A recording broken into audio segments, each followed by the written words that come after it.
Welcome to Shri Rajiv Gandhi IAS academy. Friends, இந்த வீடியோவில் மே 13 மற்றும் 14 தேதிகளுக்கான கரண்ட் அஃபேர்ஸ் எல்லாமே பார்க்க போகிறோம். சரி, வாங்க பார்க்கலாம். ஃப்ரெண்ட்ஸ், இந்த வீடியோடைய நோட் எல்லாமே கீழே பிடிஎஃபாக டிஸ்கிரிப்ஷன் கொடுத்துருக்கோம். அது எல்லாமே கிளிக் பண்ணி டவுன்லோட் பண்ணிச்சிங்க. அப்புறம் நம்ம டெலிகிராம் குரூப் லிங்க்மே கீழே டிஸ்கிரிப்ஷன் கொடுத்துருக்கோம். அதுலேயுமே கிளிக் பண்ணி ஜாயின் பண்ணிங்க. நம்முடைய டெலிகிராம் குரூப்பில் கரண்ட் அஃபேர்ஸ் குயிசஸ் நடத்திட்டு வரோம்.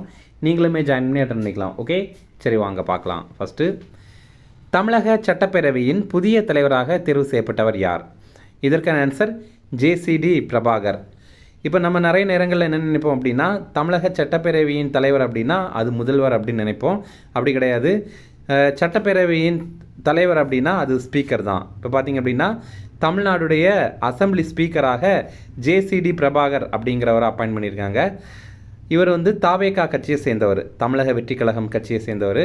இவர் போட்டியின்றி தேர்வு செய்யப்பட்டிருக்காரு. அதே மாதிரி தமிழக சட்டப்பேரவையின் துணைத் தலைவர், அதாவது டெபுட்டி ஸ்பீக்கராக தாவேகா கட்சியை சேர்ந்த ரவிசங்கர் அப்படிங்கிறவரை அப்பாயின்ட் பண்ணியிருக்காங்க. அதே மாதிரி அரசு கொறடா சபரிநாதன் அப்படிங்கிற தாவேகாவை சேர்ந்த ஒருத்தர் அப்பாயின்ட் பண்ணியிருக்காங்க. ஆக்சுவலி கொறடானா என்ன பணி அப்படின்னா, அவங்க கட்சியை சேர்ந்தவங்க சட்டப்பேரவையில் எந்த ஒரு தப்பும் பண்ணாமல் அவங்கள பார்த்துக்கிறது தான் அவங்களுடைய வேலை. அடுத்தது, தமிழக அரசின் தலைமை வழக்கறிஞராக நியமனம் செய்யப்பட்டவர் யார்? இதற்கான ஆன்சர் விஜய் நாராயணன். இப்போ பார்த்திங்க அப்படின்னா, தமிழக அரசுடைய தலைமை வழக்கறிஞராக விஜய் நாராயணன் அப்படிங்கிறவர் அப்பாயின்ட் பண்ணியிருக்காங்க. ஒரு மாநிலத்துடைய தலைமை வழக்கறிஞரை பற்றிய ஆர்டிக்கிள் எது அப்படின்னா ஆர்டிக்கிள் 165. திமுக ஆட்சியில் அரசுடைய தலைமை வழக்கறிஞராக பிஎஸ் ராமன் அப்படிங்கிறவர் இருந்தார். அவர் ராஜினாமா பண்ணிட்டார். இப்போ இந்த விஜய் நாராயணன் பதவி ஏற்கிறாரு. இந்த விஜயநாராயணன் பற்றி பார்த்திங்க அப்படின்னா, முன்னாள் முதல்வர் எடப்பாடி பழனிசாமி தலைமையிலான அதிமுக ஆட்சியில் 2017 2021 ஆண்டு வரைக்கும் தமிழக அரசுடைய தலைமை வழக்கறிஞராக இவர் இருந்திருக்காரு. ஃப்ரெண்ட்ஸ், நம்ம ராஜீவ்காந்தி ஐஏஎஸ் அகாடமியில் இந்த ஆண்டு நடைபெற போகிற டிஎன்பிஎஸ்சி ப்ரிலிம்ஸ் எக்ஸாமுடைய, அதாவது டிஎன்பிஎஸ்சி குரூப் 1 ப்ரிலிம்ஸ் எக்ஸாமுடைய டெஸ்ட் சீரிஸ் ஸ்டார்ட் பண்ணியிருக்கோம். ரொம்ப குறைந்த கட்டணத்தில் இதை நம்ம நடத்துகிறோம். ஸ்க்ரீனில் தெரிகிற நம்பருக்கு நீங்கள் கால் பண்ணி பேசி இதில் ஜாயின் பண்ணிக்கலாம்.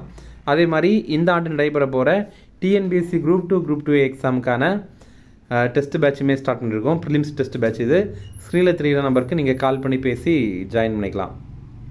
அடுத்தது, தமிழக காவல்துறையின் உளவுத்துறை ஐஜியாக நியமனம் செய்யப்பட்டவர் யார்? இதற்கான ஆன்சர் அஸ்ரா கர்க். இப்போ பார்த்திங்க அப்படின்னா, இவர் பஞ்சாப் மாநிலத்தை சேர்ந்தவர். 2004 ஆண்டு ஐபிஎஸ் தமிழக பிரிவு ஐபிஎஸ் அதிகாரி இவர். அடுத்தது, புதுச்சேரியின் முதல்வராக பதவியேற்றவர் யார்? இதற்கான ஆன்சர் ரங்கசாமி. ரங்கசாமி அப்படிங்கிறவர் இப்போ புதுச்சேரியுடைய முதல்வராக 5வது முறையாக பதவியேற்கிறாரு. இவருக்கு பதவி பிரமாணம் செய்து வைத்தது புதுச்சேரியுடைய துணைநிலை ஆளுநராக இருக்கிற கைலாஷ்நாதன் அப்படிங்கிறவர். அடுத்தது, ஃப்ளாரன்ஸ் நைட்டிங்கேல் விருதுகள் யாருக்கு வழங்கப்படுகிறது? இதற்கான ஆன்சர் செவிலியர்கள், அதாவது நர்சஸ்.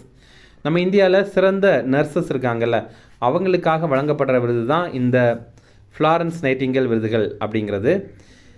இதை குடியரசுத் தலைவர் தான் வழங்குவாங்க. இந்த ஆண்டு 15 பேருக்கு இதை வழங்கியிருக்காங்க. ஒவ்வொருத்தவங்களுக்கும் பரிசு தொகையாக ரூபாய் 1 லட்சம் வழங்குறாங்க.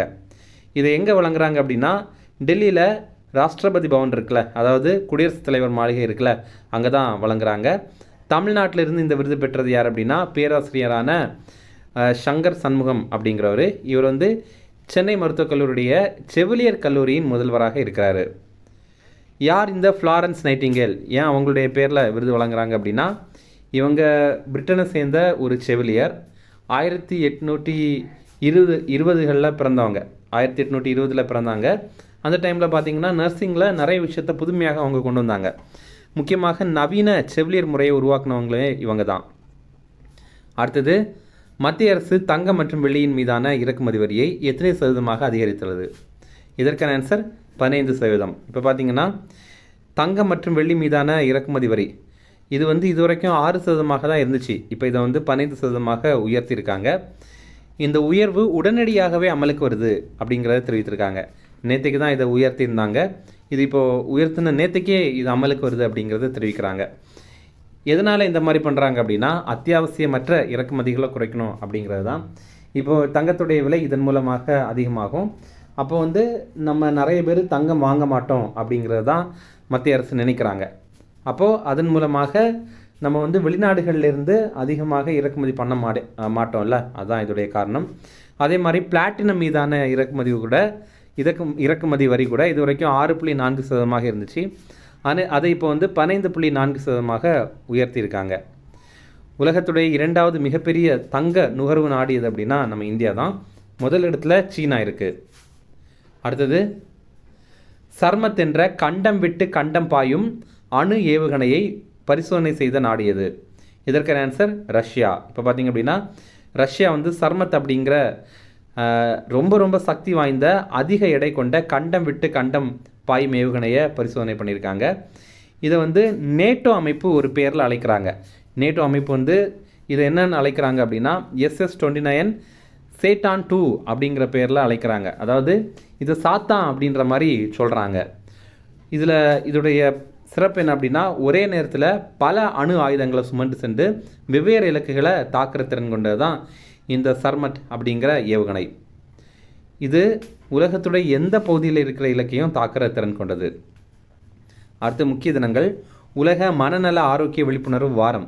இது மே 11ஆம் தேதியிலிருந்து 17ஆம் தேதி வரைக்கும் இந்த ஆண்டு கடைபிடிக்கிறோம். இந்த ஆண்டுக்கான கருப்பொருள் செயல் அப்படிங்கிறது தான், ஆக்ஷன் அப்படிங்கிறது. அதாவது நம்ம செயல்படணும் அப்படிங்கிறத தெரிவிக்கிறாங்க. அதுவே உலக மனநல ஆரோக்கிய தினம் அப்படிங்கிறது அக்டோபர் 10ஆம் தேதி. அடுத்தது ஐநா சபையின் உலக சாலை பாதுகாப்பு வாரம். இது மே 8ஆம் தேதியிலிருந்து 14ஆம் தேதி வரைக்கும். தேசிய சாலை பாதுகாப்பு வாரம் நம்ம இந்தியாவில் ஜனவரி 11ஆம் தேதியிலேருந்து 17ஆம் தேதி வரைக்கும் கடைபிடிக்கிறோம். இந்த ஆண்டு தேசிய சாலை பாதுகாப்பு வாரத்துடைய கருப்பொருள் என்ன அப்படின்னா சாலை பாதுகாப்பு உயிர் பாதுகாப்பு அப்படிங்கிறது தான். ஹிந்தியில் இது வந்து சதக் சுரக்ஷா ஜீவன் ரக்ஷா அப்படிங்கிறத தெரிவிக்கிறாங்க. அதாவது சதக் அப்படின்னா ரோடு, சுரக்ஷான்னா பாதுகாப்பு, ஜீவன்னா உயிர், ரக்ஷா அப்படின்னா பாதுகாப்பு. தேசிய சாலை பாதுகாப்பு மாதம் அப்படிங்கிறது நம்ம ஜனவரி மாதமாக கடைபிடிக்கிறோம். ஜனவரி 1ஆம் தேதியிலேருந்து 31ஆம் தேதி வரைக்கும் இந்த ஆண்டு நம்ம கடைபிடித்திருந்தோம். இந்தியாவிலேயே சாலை விபத்தில் முதலிடம் பிடித்தது நம்ம தமிழ்நாடு. ரொம்ப ரொம்ப அதிகமான சாலை விபத்துகள் நம்ம தமிழ்நாட்டில் தான் நிகழுது. அடுத்தது ரிவிஷன் பார்க்கலாம்.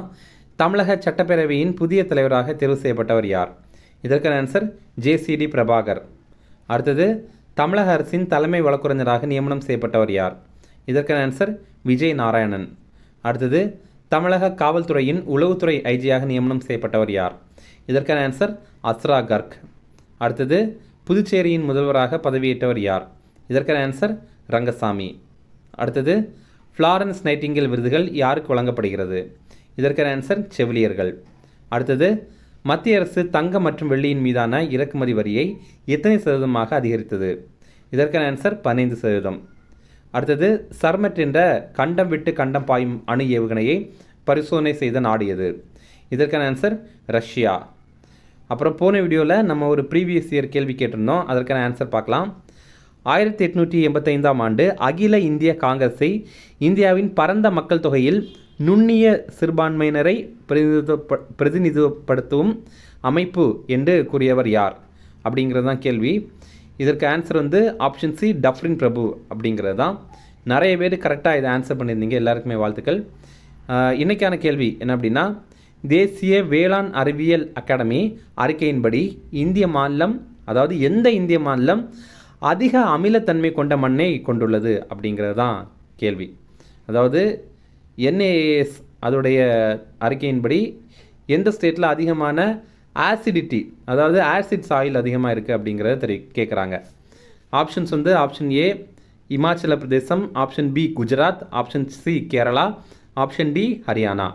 ஓகே, இது வந்து உங்களுக்கு தெரியலனா கூட நீங்கள் வந்து கெஸ் பண்ணி நீங்கள் எழுதுங்க, அட்டன் பண்ணுங்கள். அப்போ தான் வந்து கரெக்டான ஆன்சர் தெரியும் போது நீங்கள் வந்து இன்னும் கவனமாக அதை பார்ப்பீங்க. ஓகே, அவ்வளோதான் ஃப்ரெண்ட்ஸ். இந்த வீடியோ பிடிச்சிருந்தால் கண்டிப்பாக லைக் பண்ணுங்கள், நம்மளுடைய சேனலுக்கு சப்ஸ்கிரைப் பண்ணி வச்சிங்க, உங்கள் நண்பர்களுமே ஷேர் பண்ணுங்கள். கண்டிப்பாக இது அவங்களுக்கும் நல்லதாக இருக்கும். Okay, thank you.